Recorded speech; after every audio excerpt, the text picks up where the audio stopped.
মায়ের দেওয়া নারিকেল দিয়ে দেশ থেকে আনছি, বাইঙ্গা কোরায়া তারপরে ডিপে রাখা দেব। ডিপে রাখলে কি সুবিধা হবে, যখন মন চাইবে তখন করার জন্য।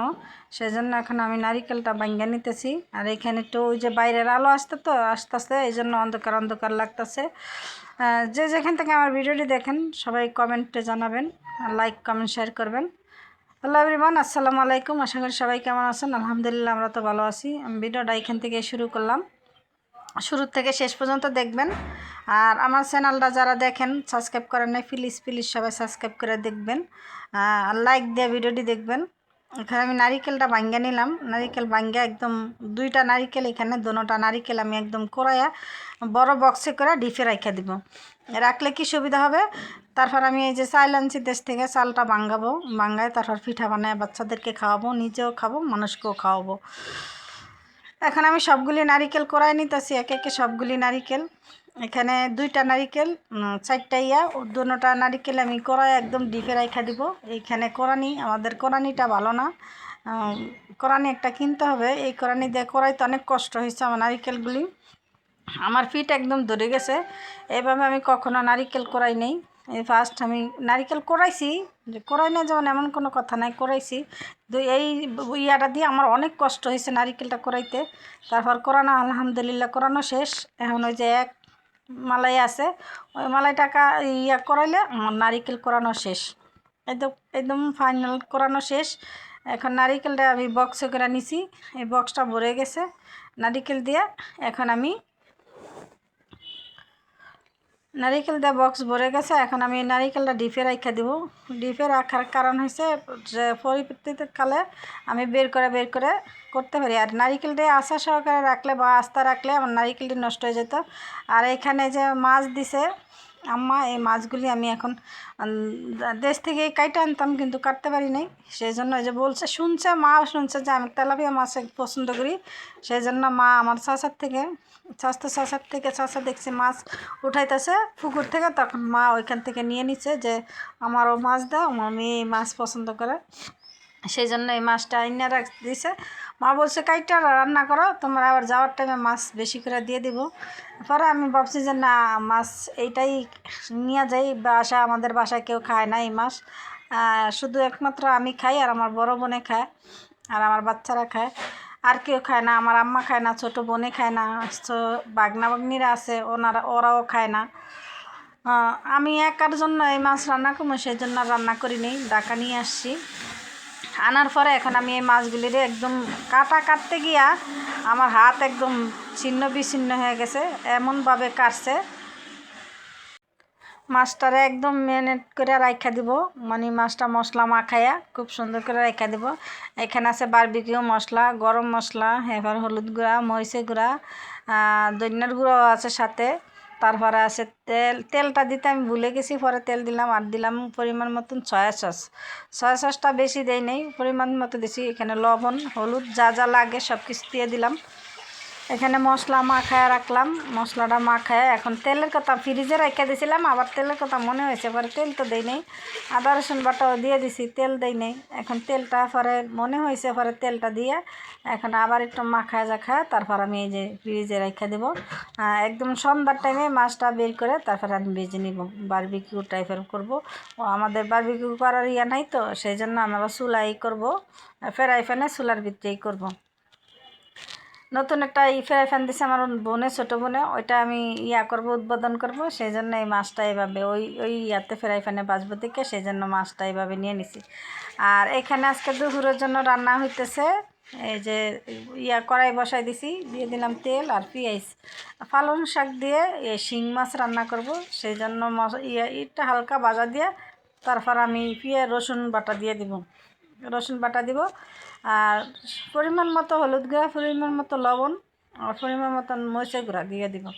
এখন রসুন বাটাটা দিয়ে দিছি, একটু ভাজা ভাজা হইলেই আমি বাকি মশলাগুলি দিয়ে দিব এই সাথে। এভাবেই আমরা রান্নাটা করি। যদি আমার ভিডিওটি ভালো লাগে প্লিজ সবাই শেয়ার করবেন, কমেন্টে জানাবেন। তো হয়ে গেছে ভাজা ভাজা, এখন আমি বাকি মশলাটা দিয়ে দিব। এখন দিয়ে দিলাম হলুদ গুঁড়া, অত বেশি হলুদ গুঁড়া দিব না, মরিচের গুঁড়া অত বেশি দিব না, পরিমাণ মতো করে দিব। শাক তো শাকের জন্য একটু কম দিয়ে মরিচের গুঁড়ো একটু বেশি দিয়ে দিছি। এটা কাঁচামরিচ দিয়ে রান্না করলে, শুধু কাঁচামরিচ দিয়ে রান্না করলে আরও বেশি ভালো লাগে। আমার আর মনেই ছিল না যে কাঁচামরিচটা দিয়ে রান্না করব। পরে হঠাৎ করে আমার শাশুড়ি বলতেছে এই ইয়াতে কাঁচামরিচ দিয়ে রান্না করতে হয়। পরে আমার মনে যে মরিচের গুঁড়ো তো আমি দিয়েই দিছি আগে। পরে মরিচের গুঁড়ো দিয়ে এখন আমি এই যে মশলাটা কষাই নিতেছি, কষানো হয়ে গেছে। এখন এই যে আমি শিং মাছটা, আর এই কয়বার শিং মাছ আনলে আমি কাটিও না, ধরিও না, ধুইও না, আম্মা এই পরিষ্কার করে দেখাইটা কিটা। এখন এই যে শিং মাছটা দিয়ে দিছে, বেশিটা রাখা দিছে শিং মাছ ভুনা করার জন্য। অল্প কিছু মাছ দিয়ে এখন এই শাকটা রান্না করব, শুধু যেন দুপুরে হয় সেই জন্য। আর সাথে কিছু বড়া বানাবো, পেঁয়াজের বড়া, পাতাকপি দিয়ে, তারপরে পাতাকপি, পেঁয়াজ পাতা, তারপরে মুসুর ডাল, চিংড়ি মাছ দিয়ে, তারপরে এই যে পাতাকপিটা বানাবো ধনিয়া পাতাটা দিয়ে। শীতকালে তো বড়া খেতে খুবই মজা লাগে। আর সাথে বেগুন ভাজবো, বেগুন আর বাজাটার রেসিপিটা অন্য একটা ভিডিওতে দিব। এখানে যে আমি পালং শাকটা দিতে গিয়ে দেখি পাতিল একদম ছোট হয়ে গেছে, এত শাক তো এই পাতিলে ধরবে না। পরে পাতিলটা আমি চেঞ্জ করে নিলাম, পাতিলটা চেঞ্জ করে বড় একটা পাতিলে দিলাম, যে এত শাক উন্না গেছে তবুও একদম টুবা টুবা হবে, সেই জন্য আবার কী করলাম, পাতিলটা চেঞ্জ করে দিলাম। পাতিলটা চেঞ্জ করে এখানে যে বড় একটা পাতিলে দিয়ে দিলাম। এই যে শাকটা একদম জাতা জাতা হয়েছে, উন্না যাবে, একদম নিচে যাবে, চলে যাবে, তারপরও জাতা জাতা হয়েছে। এখানে মাছগুলি নিচের থেকে মাছগুলি উঠাই দিলাম, কড়াই থেকে ডাইলা দিছি। এখন এই যে ভালো করে কষায়া, আর কোনো পানি দেওয়া হবে না, এই পানিতেই কষানো হবে, এই পানিতেই রান্না হবে।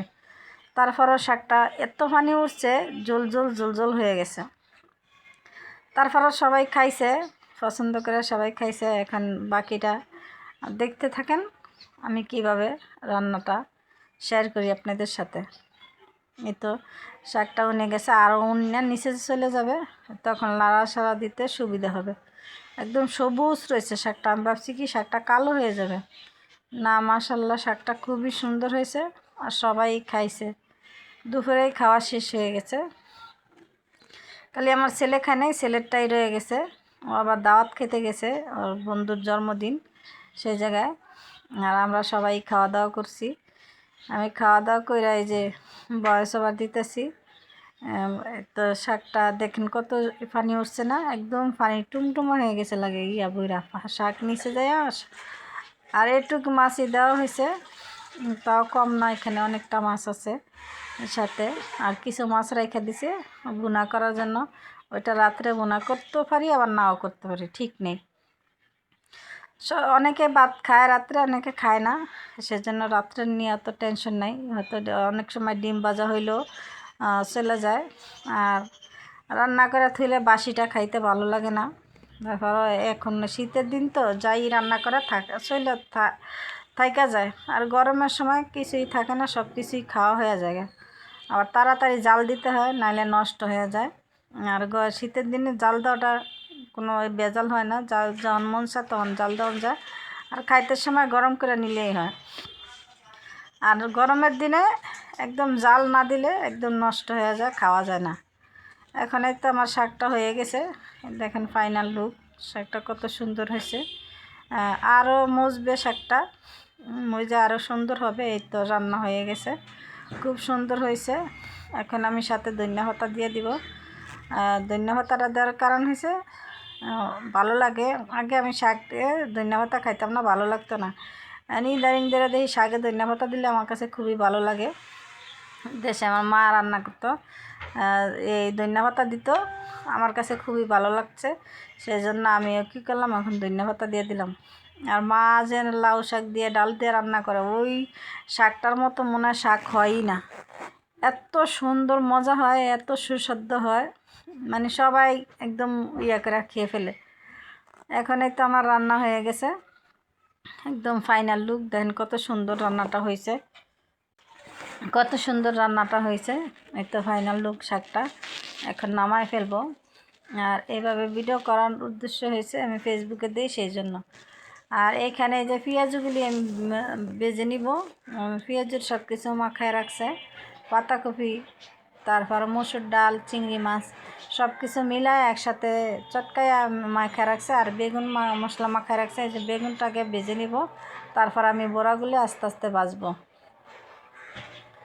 এখানে এই বেগুন ভাজতে চুলায় দিতে না দিতে খাইতে সবাই বসে পড়ছে। এখন বেগুন ভাজা হবে আর আস্তে আস্তে খাওয়া হবে। আমি দাঁড়ায় দাঁড়ায় ভাজতাছি আর সবাই খাওয়া শুরু করছে। এখন আমি এই যে বেগুনটা ভাজতাছি, বেগুন 1 ফিট ভাজা হয়ে গেছে, উল্টাই দিতেছি। ভাজাটা খুবই সুন্দর হয়েছে। বেগুন ভাজাটা একটুও ছিল না, সবাই একদম খেয়ে ফেলছে। আমার মেয়ে, শাশুড়ি, শ্বশুর, আবার জেঠি শাশুড়ি, হাজব্যান্ড সবাই মিলে খেয়ে ফেলছে 5 জনে। আর বেগুন ভাজি ছিল না, পরে আমার জন্য ছোট্ট ওই বেগুনটা রেখে দিছিল। এখন বেগুন ভাজিটা হয়ে গেছে, আমি এই ইয়াতেই আমি পেঁয়াজুটা ভাজি করে নিব। পেঁয়াজুটা এখন দিয়ে দিব ভাজির জন্য। আর আমাদের বাসায় রাত্রে বয়স দিল চাউন, দিনে বয়স দিল চাউন, এখন এই যে কল ছাড়ছে হ্যাঁ চাউন। বেগুন ভাজা হয়ে গেছে, এখানে যে আমি পেঁয়াজুটা ভাজি করে নেব। আর এই যে এটা মা খায় রাখছে তো, সেজন্য পানি উঠে গেছে গা, পানি ছেড়ে দিছে। তারপরে কি করছে, এটা ভাজতে অনেক একটু কষ্ট হয়েছে, অনেক সময়ও লাগছে ভাজাটা। তারপরে কিছু আটা ছিল, চালের গুঁড়া ছিল না, কিছু আটা ছিল। তারপর আটা মিক্স করে দেওয়াতে খুব সুন্দর হয়েছে লাস্টের বড়াগুলি, পেঁয়াজগুলি। ভাজতে অনেক কষ্ট হয়েছে আমার, তারপরও ভাজছি। এখান থেকে নিয়ে আমার শ্বশুরে দিছে, উনি খাইয়া ফেলছে, খাইতেছে ভাত। উনি বাজার আগে খাইতে বসে পড়ছে, সেই জন্য কী করবো, তাড়াতাড়ি ওনার খাবারটা আগেই দিয়ে দিছে। তারপরে এই যে দেখেন কী সুন্দর, এটা আবার কী সুন্দর হয়েছে না, একদম লাড়ার লাগে উল্টায়া যায়। আর খুবই সুন্দর হয়েছে ভাজাটা। এখানে আমার জেঠি শাশুড়ি আসছে, উনিও খাইতে বসছে সবার সাথে। তারপরে মেয়ে বসছে, সবাই একসাথে খাইতেছে। আমার খাওয়াটা একদম লেটে, আমি লাস্টে খাই, আমি সবার সাথে খাই না। আবার খাইলেও আমি বসি না সবার সাথে, সইরা যে ভাত নিয়ে একা একা খাওয়াটাই সবচেয়ে ভালো, সবচেয়ে সুন্দর হয় মনে হয়। এখানে যে আমি ভাত নিয়ে নিলাম, এখানে পালং শাক নিলাম, ওইখানে কালকে মাছ রান্না করছিলাম ওই মাছ। আর এই যে আমার একটা পেঁয়াজু নিলাম, আর এই যে 1 পিস ছোট্ট একটা ইয়া ছিল, ওইটা নিলাম।